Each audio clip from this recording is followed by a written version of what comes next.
이미 작년 말부터 시작된 자사주 소각 행렬도 계속됐습니다. KTNG는 법이 통과되자마자 이사회를 열고 1,100만 주의 자사주를 소각하기로 결정했습니다. 미래에셋증권도 그제 자사주 1,700억 원 소각과 배당을 합쳐 모두 6,300억 원의 대규모 주주 환원책을 내놨습니다. 곧바로 주가가 8% 넘게 뛰었습니다. 자본시장 활성화 조치는 아직도 남아있습니다. 일명 주가 누르기 방지법도 급물살을 탈 것으로 보입니다. 그동안 기업의 대주주들은 상속세를 아끼려고 상속세의 기준이 되는 주가가 오르지 않게 의도적으로 눌러왔습니다. 대선 공약으로 코스피 5천 시대를 내건 이재명 대통령. 대한민국의 주가가 왜 이렇게 낮아요? 힘세다고 처벌도 안 받고 또 주가 조작하고 이러면 주식시장이 제대로 되겠어요? 허황된 꿈이라는 비판을 받았지만 취임하자마자 자본시장부터 찾아갔습니다. 이어서 지배구조를 개선하고 소액주주들에게 친화적인 법 개정이 잇따랐습니다. 이사는 회사뿐 아니라 주주에게도 충실해야 한다는 내용의 1차 상법 개정안을 1호 경제개혁 과제로 밀어붙인 걸 시작으로 대주주가 감사기구를 장악하지 못하도록 한 2차 상법 개정안도 속전속결로 처리됐습니다. 코스피가 마침내 6천선을 돌파했습니다. 숫자 하나가 바뀐 사건처럼 보일 수 있습니다. 하지만 이것은 단순한 주가 상승이 아닙니다. 불과 몇 년 전만 해도 코스피 3천은 꿈의 벽이었습니다. 2021년 처음 3천을 돌파했을 때 시장에서는 환호와 동시에 이런 말이 나왔습니다. 여기가 거의 천장일 것이다. 더 이상 오를 일이 없을 것이다. 한국 경제의 성장률, 인구 구조, 지배 구조 문제를 고려하면 더 오르기 어렵다는 평가가 지배적이었던 것입니다. 그런데 이후 흐름은 완전히 예상 밖이었습니다. 4천까지는 오랜 시간이 걸렸지만 5천 돌파는 단 석 달, 그리고 6천은 한 달도 채 걸리지 않았습니다. 세계 주요 증시 역사에서도 좀처럼 보기 어려운 속도입니다. 그래서 많은 사람들이 묻습니다. 도대체 왜 한국 증시가 이렇게까지 빠르게 상승했는가? 가장 먼저 떠오르는 이유는 분명합니다. 인공지능 혁명이지요. 전 세계적인 AI 투자 확대, 데이터 센터 경쟁, 그리고 반도체 수요 폭발, 삼성전자와 SK 하이닉스를 중심으로 한 반도체 사업이 초호황에 진입했고, 자동차와 조선, 첨단 제조업까지 실적 기대가 커졌습니다. 이것은 상승장의 강력한 연료였습니다.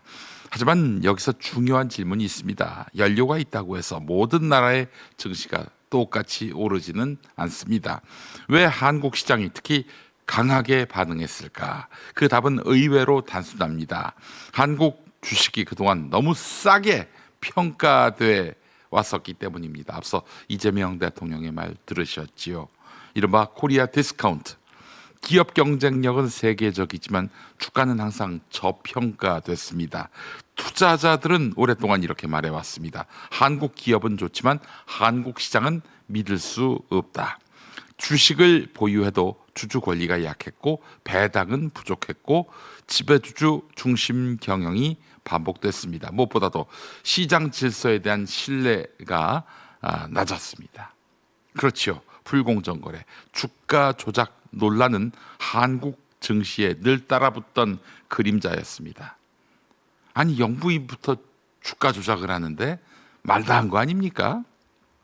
그래서 한국 주식은 늘 할인된 가격에 거래됐다는 것입니다. 이 구조가 변하기 시작한 시점, 많은 국내외 투자자들은 이재명 정부 출범 이후를 중요한 전환점으로 평가하고 있습니다. 정부는 단순히 증시가 좋아지길 바란다, 립서비스만 하는데 그치지 않았습니다. 왜 한국 주식이 저평가되는가? 그 구조적인 원인을 정치 의제에서 끌어올렸습니다. 상법 개정을 통해서 소액 주주 권한을 강화하고 이사회 책임을 확대하고 주주 가치를 훼손하는 경영 관행을 제도적으로 압박했습니다.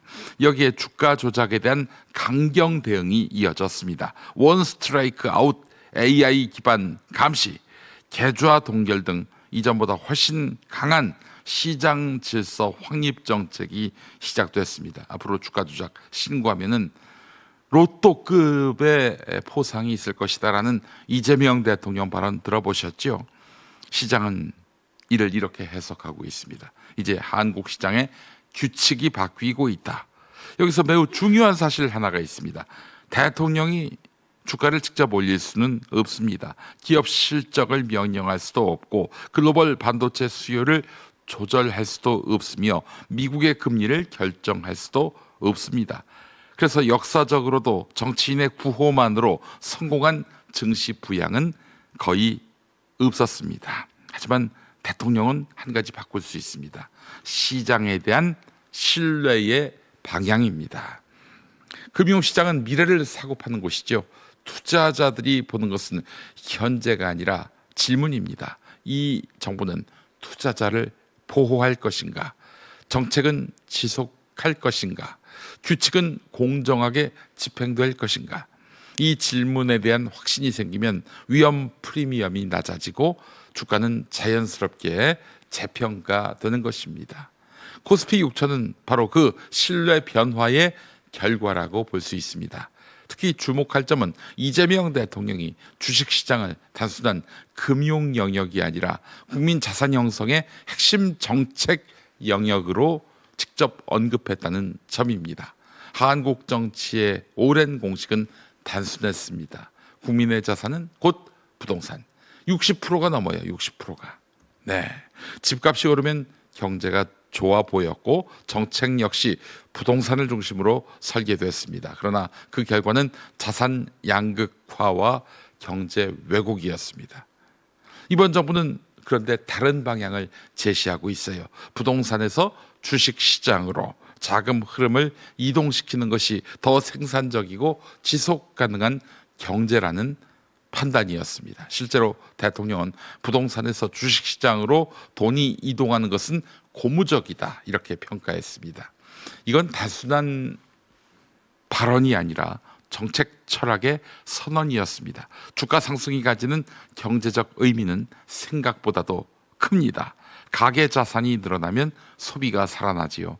기업은 투자 여력을 확보합니다. 혁신 산업으로 자금이 흘러갑니다. 부동산 가격 상승이 기존 자산 보유자에게만 이익을 준다면 주식시장은 성장의 성과를 더 넓게 공유할 수 있습니다. 또 주식시장은 경제 성장의 민주화 통로가 될 수 있습니다. 물론 우려도 있습니다. 최근 시장의 포모, 나만 뒤처질까 두려운 심리가 확산되고 있습니다. 그래서 비투를 하는 사람들이 늘어나고 있는 것이죠. 신용거래 융자 잔고는 사상 최대 수준이 됐다. 이게 바로 빚을 내 투자하는 개인이 늘어나고 있다는 의미 아니겠습니까? 상승장이 길어질수록 위험은 있기 쉽습니다. 네. 계속 올라갈 거기 때문에 위험이 있겠어? 이렇게 망각하기 쉬워요.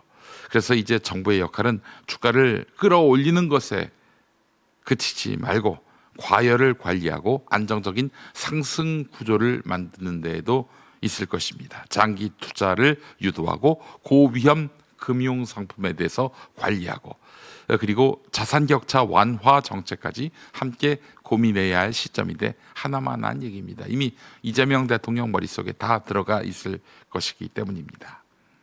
자, 이번 코스피 6천 시대가 특별한 이유는 분명합니다. 한국 정치 역사에서 처음으로 자본시장을 국가 성장 전략의 중심에 둔 리더십이 등장했다는 평가가 나오고 있기 때문입니다.